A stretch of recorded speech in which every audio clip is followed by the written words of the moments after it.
Hello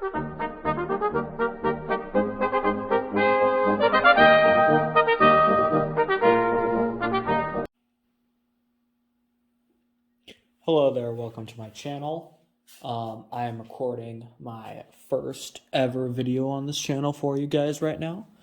And today I would like to show you guys my Epic Battles ACW army made by Warlord Games. So I have gotten into this hobby pretty recently, about 7 months ago. And I am right now collecting this 13.5 millimeter scale Epic ACW, and I am also collecting Warhammer 40k. So right now I'd like to show you my current painted progress for my Epic scale ACW, and let's just hop right into it, starting with the Confederacy. Okay, so first we are going to start with my first ever painted regiment, which is this Louisiana regiment. These are not based off of any specific regiment. They're just meant to be just your kind of standard Confederate troops. So these guys are just the crazy, completely not the same uniforms. So they all each have an individuality, individual personality and all that in their uniforms. They all have a different color uniform. I know I might have gone a little overboard historically for the whole different color thing, but from the records that I look at, I think it's, or like most descriptions of the Confederate Army, I see that this is, I think that this is more accurate. So taking a look at these guys, we can see I decided to make them Louisiana Regiment. You can see their different hat colors and everything. We have the dark blue kepis and hats to signify stolen Union uniforms.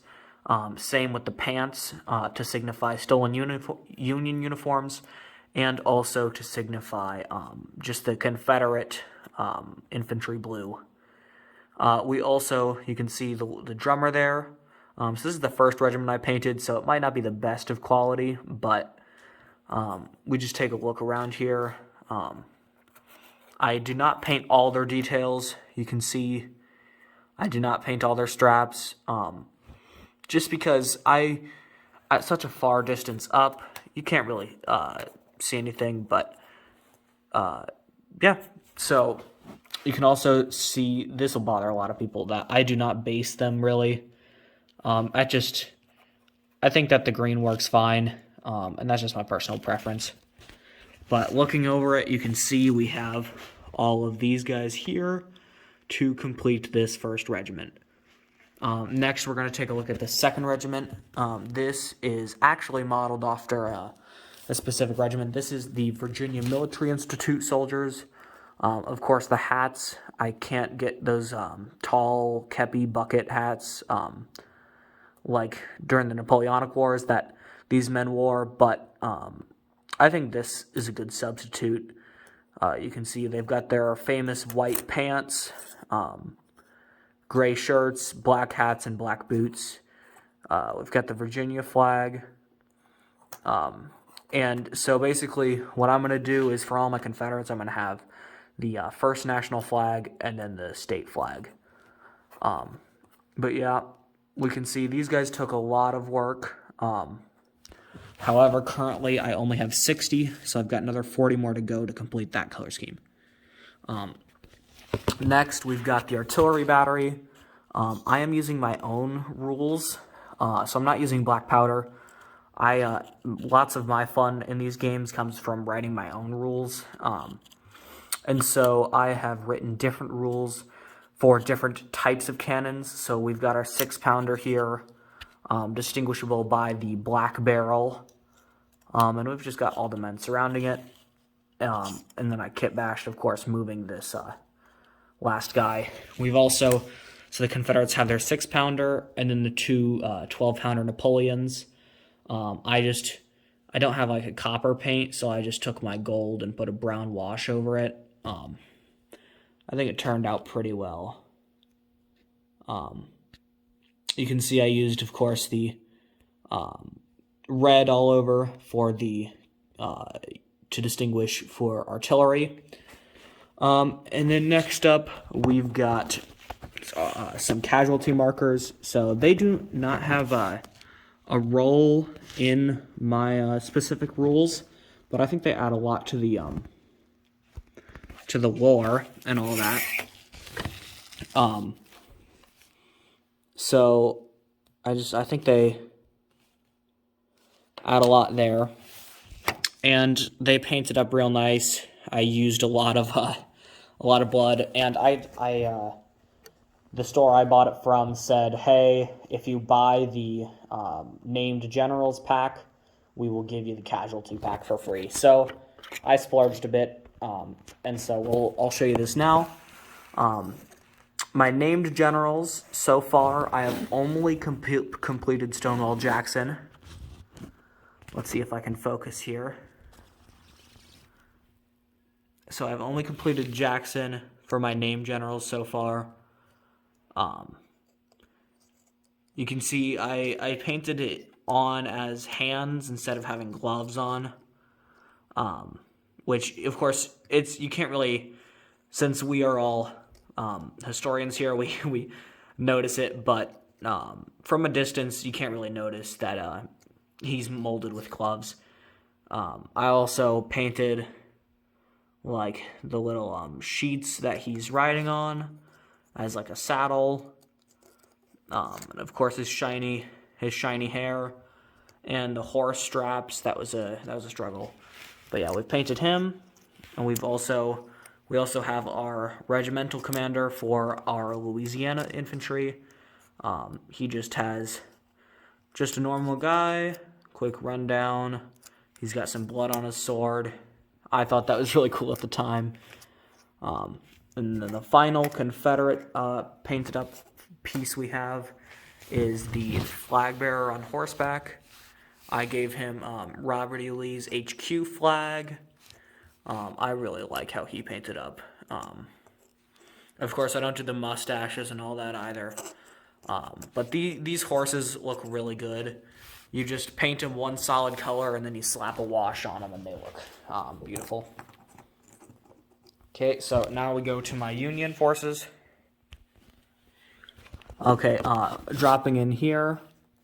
Actually, we'll go over here. We have a standard Union regiment. This is meant to be based off of just any normal Union regiment. So they have the blue color that they are wearing, that I've painted them with, if it'll focus. Oh my gosh. The blue I've painted them with is not as bright as it may seem on this camera. But they have the standard dark blue uniforms and teal pants. If I get it to focus. Yeah, there we go. A bit focused.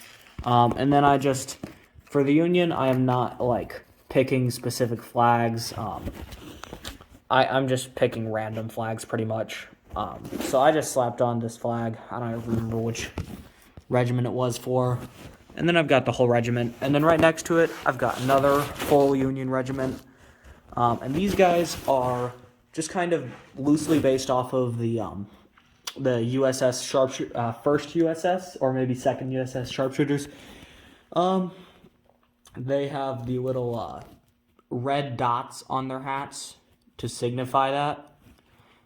It's hardly noticeable, but it adds a bit of character, and just the sheer number of green uniforms that the Union used was just insane. So I thought I'd have to paint a green regiment at some point. So they are sporting dark green jackets, pants. They've got caramel, kind of like butternut color boots. And then they've also got the dark green hats. This is the Irish Brigade flag, but I just used it because it was green, Green regiment, green flag. And then we have the Union artillery. So you can see we have the two different types of Confederate artillery. But since the Union had the, I guess, better artillery, of course they still used 12-pounders every once in a while. And I will eventually paint some Union 12-pounders. The idea is to have mostly, the Union will be almost completely 6-pounder cannons, the better cannon. And it has better stats in my game too because of this. But we just have some normal guys. You can see a bit of kit bashing. Just mainly just moving that guy around. We also have heavy kit bashing on this Confederate one that I forgot to mention. I moved the position of his hand with the ramrod, and I changed some heads along with moving around the back guy, as always. And then speeding through these last guys, we've got my captain on horseback for the Green Regiment. He's not kit bashed. We have this guy. I really like how his kit bash turned out. I will eventually paint his hat black. Just because the next Union regiment I will paint is just going to be the normal, but with black hats mixed in. For all like the non-keppies, I'll paint them as black. So I'm going to paint this guy's hat black eventually. I really like his kit bashing though. He's got his sword there. And then basically he's just pointing off into the distance, and I think it worked really well. And then the final guy, just the commander for this blue normal Union. He has... I can't really tell if it's focusing too well right now, since my brightness is pretty down. But you can see, there we go. You can see him. His horse didn't like. Originally, I tried to paint it white, but my white paint wasn't working too well, so he became like a grayish white. Weird mix, but he's been kit bashed to have a kepi hat, and he's nothing special, but he bit of kit bashing. And then finally we have the Union casualties. Nothing too special. I just think they add a lot to the battlefield look. Again, they don't have any use in my rules. And then finally we have this Union flag bearer on horseback. I think he turned out really well. Just give him a little spin here. This really does not want to focus. But yeah, he turned out really well. And yeah, so thank you for watching my first video. I'm glad to introduce you to my channel. Welcome. And I will be making more content in the future. Right now, I am mainly focused on this epic ACW. I'm really into that right now. But I also do Warhammer, and I'm interested in starting other projects with some, I don't know what I will start next, but some ideas in mind are 28mm Anglo-Zulu War, 28mm Eastern Front World War II, and epic scale Napoleonics, along with 28mm American War of Independence right on the chopping block. Those are all in my mind for future projects. So thank you for watching. I hope you enjoy the video. Please like and subscribe, and comment down below anything you want. But I like interacting with the community, and I would love to respond to your comments. It really makes my day from future channel knowledge. So thank you for watching, and goodbye.